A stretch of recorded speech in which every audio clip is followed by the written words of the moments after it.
I'm the best in the World Football News Network, and today, as part of our expansion series, we have Megan Ryan from the StarTribune in Minneapolis, Minnesota, to preview Minnesota United. Megan, how are you? I'm doing well. How are you? I'm also well. So one of the things I want to dig into about this Minnesota United team, overall, looking at the roster, how it fills out, what's the biggest question mark to you? Interesting. Well, there are a lot of question marks, just being the fact that it is a pretty new team. There are some holdovers from that North American Soccer League side, but for the most part, it's like whole new setup, bunch of new players. So how everything fits together is going to be really interesting. Probably the biggest question mark, like position-wise, would be your fullbacks. Those are probably the weakest part of the roster right now. And kind of what they're going to do there.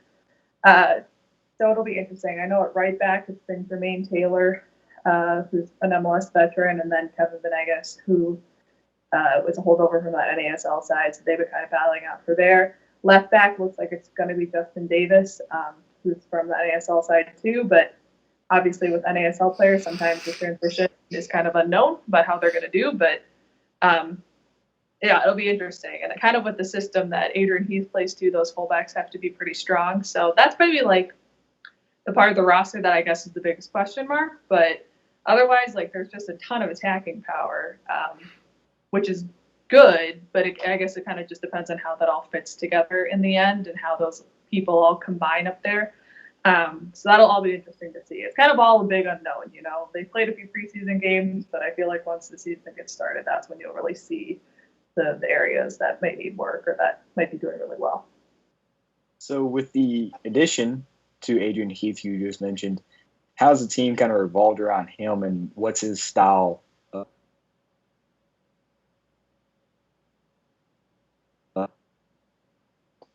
Well, he's been doing really well so far, and like the additions that they've made, like the new signings they brought on, have been like all really kind of interesting because none of them are like your big name DPs that are gonna really ring the bell to fans or even to new fans who maybe have only heard of like David Beckham or whatever. It's like there's no like that level player on the team, but they're all these really solid players that have done really well in whatever league they were in before. So like we're consistent starters or whatnot, and maybe not the biggest name on their team, but like we're doing really great. So he's brought in a lot of players like that, which I think is really interesting because it shows a little bit like how they're really trying to build something from a strong foundation, it seems like, and kind of go up from there instead of like adding some big names right at the start and seeing how it goes, which I think is good. And coaching wise, I think he's done a lot of interesting things like team building. What I've heard a lot from the players and what I've seen myself when I've been watching practice is like Heath initiated this thing after every practice session. They all have to like give each other a hug or a high five or something at the end of every practice, which like seems like super cheesy, but you can really tell. Like I don't think any of the players, like a lot that I've talked to, said like I've never had to do that before. I've never had a coach tell us like you have to like be nice to your teammates or whatnot, but like they do that, and I think that's really built something because I could. Especially when you've got a whole group of people that have never really played together before or even met each other before, I think it's really kind of fostered more of like a team atmosphere, which is kind of good for chemistry-wise on the field as well. So, yeah, he's done a lot of that stuff with his help. And then obviously he's a very attacking-minded coach, very possession-minded coach, and that's all come out in the field as well. So I expect to see more of that come March 3rd. Yeah, and I'm very familiar with Adrian Heath because he was the head coach of my favorite MLS team, Orlando City, before he was fired from the season last year. Yes, so, I heard you were upset about Kevin Molino, right? That's thanks for the segue because that's what I want to hit on next. How do the kind of the stars of the team, like, a Kevin Molino or a guy coming over from NASL like Christian Ramirez, how do they impact not just the team, but the city's excitement for, promotion, you might say? Yeah, that is really interesting. I think that kind of remains to be seen, for some of this at least, because soccer-wise in like Minnesota, I think it's definitely gaining traction. Um, so there's been a huge group of supporters of like the professional teams in Minnesota since like back with the Minnesota Kicks and the so you've got like those diehard fans who have been in it for a long time and have been following the sport forever.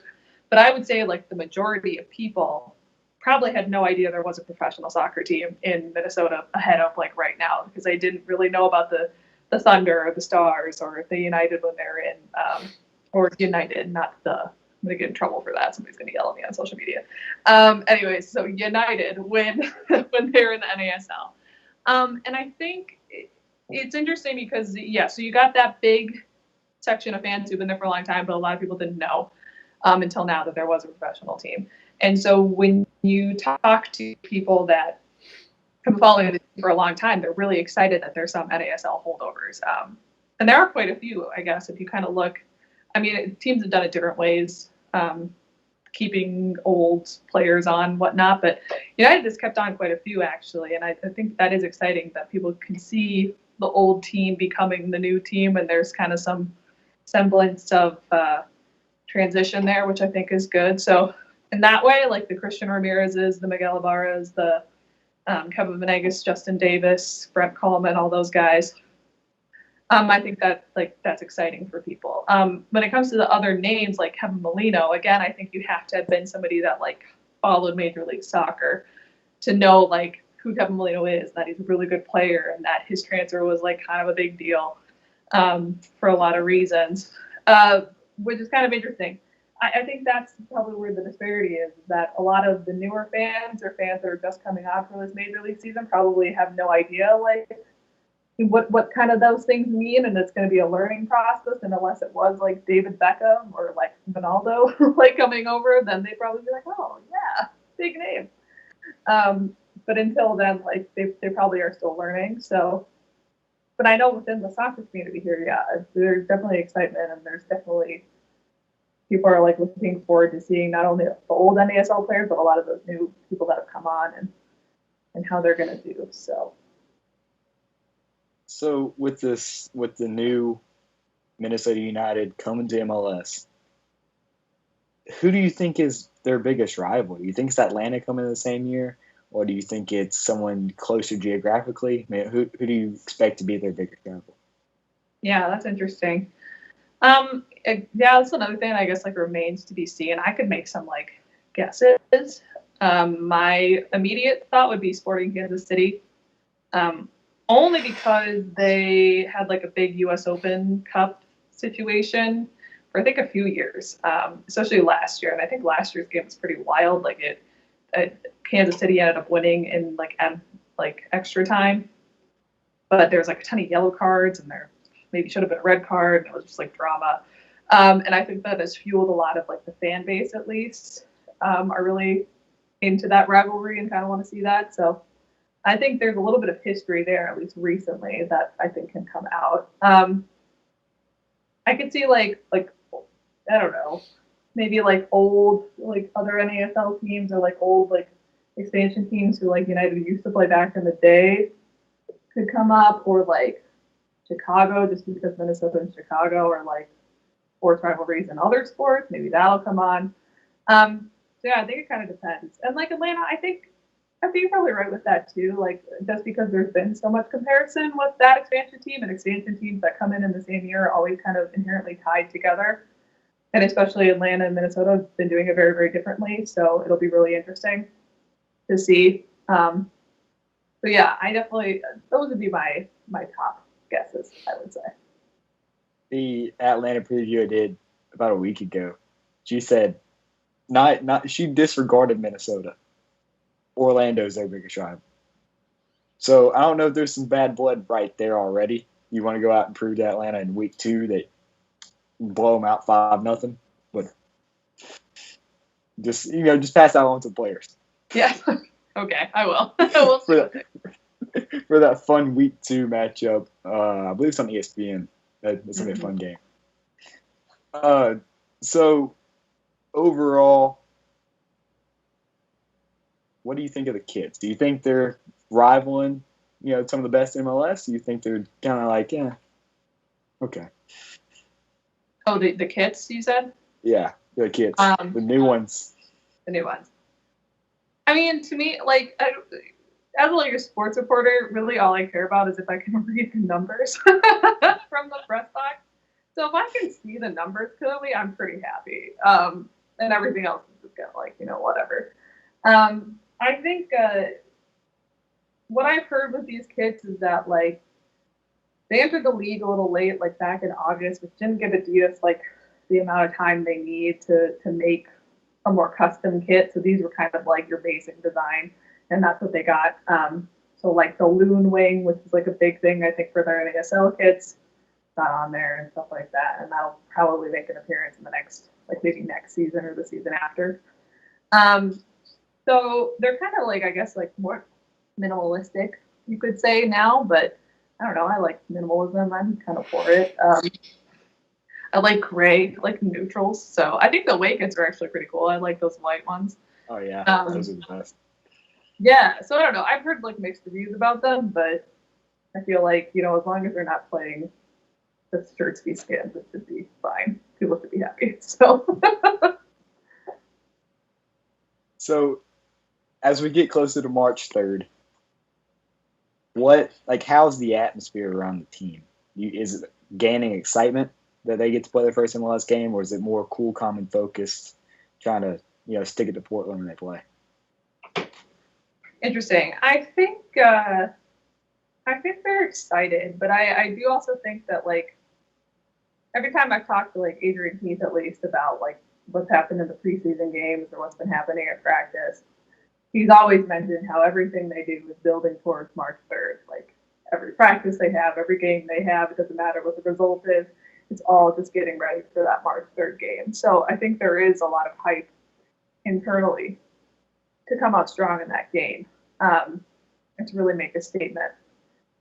So I think they are excited about it, but I don't think it's like, I'm sure they're trying to keep a level head about it too, in a way, because you don't want to go out there and be like, so like freaked out that it's your first MLS game for some of these NASL guys, or even some of those foreign players, if they're maybe like, this is my first time in a new league or whatnot.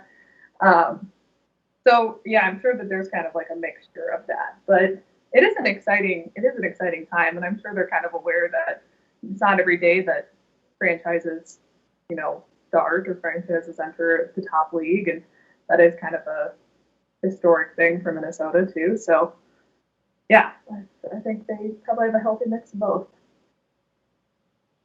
So before I let you go, I want to get your prediction for the season. Are they playoff bound, or are they, looking just for a even killed season? I mean, what do you think the ranking will be for Minnesota as we hit decision day? Yeah, that's hard to say. Predictions are so hard. It's just like, whatever will happen, will happen. I'm just kind of like, I don't know. But if I had to say, like, really successful expansion teams are like in the playoff hunt, like not even necessarily make the playoff, but they're like in that area. So I think that would probably be the outcome that United should hope for and should be aiming for. And in talking to Adrian Heath again, he said like that he intends to be a team that challenges for the top spot in the league in like 3 years' time. So they're not coming out being like MLS Cup, like they're not. I think they've got a pretty good idea of like the steady growth they want to have. So that being said, like I think they'll do decent. I don't think that they're going to be like the worst team in the conference. They are in the Western Conference, though, which is a little rough for them competition-wise. But I don't know. I could see them finishing like 8th, 9th, maybe. I would say in that kind of range would be good and would be successful. But again, like who knows? They could come out of the gate and just be like really awesome, and just who knows? It's really honestly a mystery. But that's what I would say. That would be my best guess. Don't hold me to this. Somebody's gonna like pull this out and they're gonna like win the MLS Cup, and then to everyone listening, watching, whatever you're doing, It is February 20th. Do not kill this woman on Twitter in like October. Like, just don't, because this team's never played an MLS game. So just everybody just keep them tweets to themselves, and it's all going to be okay. Thank you, Megan. This has been fun. Any self-promoting or parting word you would like to say? Read the Minneapolis Star-Tribune whenever you have time. StarTribune.com. I think it's like, all times. We're on all the social media, all the Facebook, all the Twitter. So follow us, read my stuff. I'm at the other Meg Ryan on Twitter. So give me a follow too if you want to keep up with United stuff. And got a lot of content coming, especially like March 3rd. We're just gearing up for a lot of stuff coming out. So if you're into Minnesota United, check it out. And I would endorse that follow because I do follow you, and it's a pretty fun follow. Especially for non-soccer related stuff, like you're a sloth enthusiast. And when you post about sloths, I enjoy that. Good. Glad somebody does. No, but thank you for coming on. This is Megan Ryan of the Star-Tribune in Minneapolis. Thank you. Hope to have you on again. Of course. Thanks so much. This has been the World Football News Network. I'm Riley McManus, and as we say in the United States, don't score on goal. Thank you.